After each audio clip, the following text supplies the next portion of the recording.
एक समय की बात है। एक घना हरा भरा जंगल था जहां तरह तरह के जानवर मिलजुल कर रहते थे। यह जंगल बहुत ही सुंदर था और यहां खाने पीने की कोई कमी नहीं थी। सभी जानवर मिलकर रहते थे और जंगल में हमेशा खुशहाली बनी रहती थी। जंगल का राजा था शेर खान, जो बहुत ही समझदार और न्यायप्रिय था। वह हमेशा सभी जानवरों की भलाई के बारे में सोचता था और जंगल में कोई भी लड़ाई झगड़ा नहीं होने देता था। लेकिन जंगल में एक जानवर था जो बहुत ही चालाक और धूर्त था। उसका नाम था चिंकू सियार। चिंकू बहुत ही चालाक था और हमेशा अपनी चालाकी से दूसरों को बेवकूफ बनाकर अपना स्वार्थ सिद्ध करता था। वह छोटे जानवरों को डराकर अपना काम निकलवाता था, लेकिन कोई भी जानवर उसकी असलियत को ठीक से नहीं जानता था। एक दिन चिंकू ने सोचा कि अगर वह जंगल के छोटे जानवरों को अपने पक्ष में कर ले तो वह जंगल पर राज कर सकता है। उसने जंगल में अफवाह फैलानी शुरू कर दी कि शेर खान अब बूढ़ा हो गया है और वह जंगल की रक्षा नहीं कर सकता। हमें एक नया राजा चाहिए। छोटे जानवर जैसे खरगोश, हिरण, बंदर और गिलहरी चिंकू की बातों में आ गए। उन्होंने सोचा कि शायद चिंकू सही कह रहा है। धीरे धीरे चिंकू ने छोटे जानवरों को अपनी चालाकी से अपने पक्ष में कर लिया। चिंकू ने छोटे जानवरों को समझाया कि अगर वे मिलकर रहें तो वे खुद अपने जंगल का शासन चला सकते हैं। उसने सभी छोटे जानवरों को एक बड़े मैदान में इकट्ठा किया और कहा कि हमें शेर खान से जंगल की सत्ता छीननी होगी।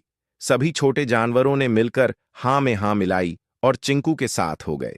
जब बड़े जानवरों जैसे हाथी, बबलू, उल्लू, भालू और अन्य जानवरों को इस बात का पता चला तो वे बहुत चिंतित हो गए।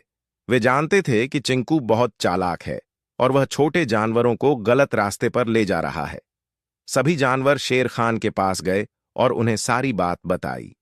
शेर खान ने बहुत धैर्य से उनकी बात सुनी और कहा, हमें जल्दबाजी नहीं करनी चाहिए। हमें सोच समझकर इस समस्या का हल निकालना होगा। शेर खान ने बबलू, उल्लू से सलाह ली। बबलू बहुत बुद्धिमान था। उसने कहा कि हमें छोटे जानवरों को समझाना होगा कि चिंकू केवल उन्हें धोखा दे रहा है। हाथी ने कहा, हमें चिंकू को सबक सिखाना होगा ताकि वह दोबारा ऐसी हिम्मत न करे। शेर खान ने सबकी बातों को ध्यान से सुना और एक योजना बनाई। उन्होंने जंगल के सभी जानवरों को सभा में बुलाने का फैसला किया। जब छोटे जानवरों को इस बारे में पता चला तो वे चिंकू के साथ सभा में आए। चिंकू को यकीन था कि छोटे जानवर शेर खान का विरोध करेंगे। सभा में शेर खान ने छोटे जानवरों से पूछा, क्या तुम्हें लगता है कि जंगल में कोई खतरा है? छोटे जानवरों ने कहा, नहीं। फिर शेर खान ने पूछा, तो फिर तुम लोग क्यों चिंकू की बातों में आकर मुझसे अलग होना चाहते हो? छोटे जानवरों के पास इस सवाल का कोई जवाब नहीं था। चिंकू ने तुरंत कहा कि शेर खान बूढ़ा हो चुका है और अब वह हमारी रक्षा नहीं कर सकता। शेर खान मुस्कुराए और बोले, क्या तुम लोग मेरी देखभाल में सुरक्षित महसूस नहीं करते? छोटे जानवरों ने सिर झुका लिया और कहा कि हम खुद को सुरक्षित महसूस करते हैं। तब शेर खान ने कहा, अगर तुम्हें मुझ पर विश्वास है तो चिंकू की बातों में क्यों आए? छोटे जानवरों को समझ में आ गया कि वे गलत कर रहे हैं। उन्होंने तुरंत चिंकू का साथ छोड़ दिया और शेर खान के पास वापस आ गए। अब चिंकू अकेला रह गया। वह डर के मारे कांपने लगा। शेर खान ने उसे चेतावनी दी कि अगर उसने दोबारा ऐसी हरकत की तो उसे जंगल से निकाल दिया जाएगा। चिंकू को अपनी गलती का एहसास हुआ और उसने सभी से माफी मांगी।